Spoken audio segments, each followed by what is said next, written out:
Bamako. Sidiki Keita est chauffeur à la retraite. Né vers 1914, le natif de Niamey et chef de village de cette localité, Vieux Sidiki, comme l'appellent ses anciens collègues de l'ancienne opération Arachide, a un parcours hors du commun, des travaux forcés à son emploi de boy à Gao, en passant par l'orpaillage. La vie de Sidiki n'a pas été de tout repos. Aminatala nous dresse son portrait. Né vers 1914, Sidiki Keita, dit Vieux Sidiki, est un chauffeur à la retraite. Originaire de Niamey, dans la commune du Mandé, Sidiki a traversé le pays avec un parcours parsemé d'embûches.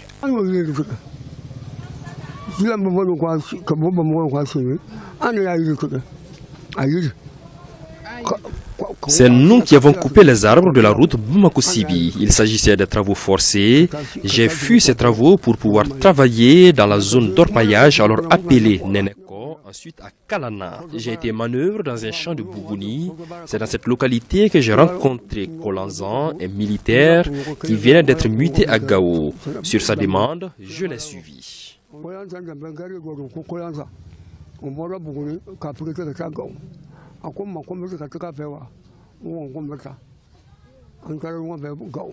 Après cet épisode de Gao qui a marqué la vie de Vieux Sidiki, il a passé un séjour à Niamey sous le mandat d'Amani Djori comme gouverneur.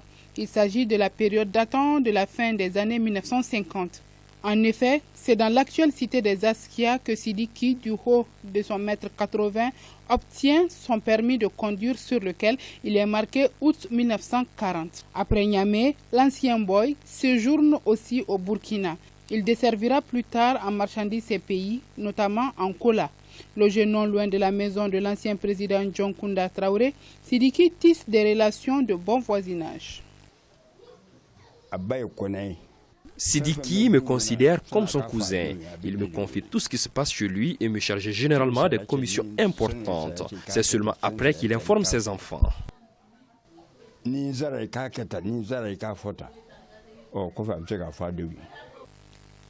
Les enfants de Vieux Sidiki, qui sont au nombre de 22, restent admiratifs. Conscients des difficultés traversées par leur père, ils le couvrent d'attention.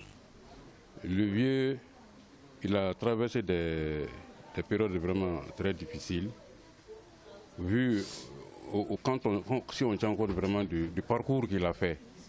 Parce qu'ayant déjà fait les travaux forcés, la voie Bamako-Kankan, Conakry, pour se retrouver vers les mines d'or, ensuite Bougouni et finalement au nord, que ça fait des difficultés énormes qu'il a traversées. Bon. Et en ce moment, et cet âge aussi, l'âge qu'il a donné, bon, nous, en tout cas, suivant mon analyse personnelle, cela ne reflète pas son âge réel. Parce que une fois qu'on fait les travaux forcés, ça veut dire qu'on a l'âge avancé. Il faut que l'on respecte les dirigeants et les aînés. Même si on a plus de connaissances qu'eux, il faut leur concéder leur autorité.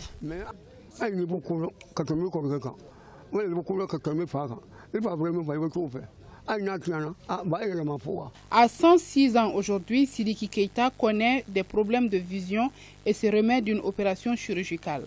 Encore lucide, Vieux Sidiki demeure le chef de la famille Keita. Il est aussi le chef de son village Niamey.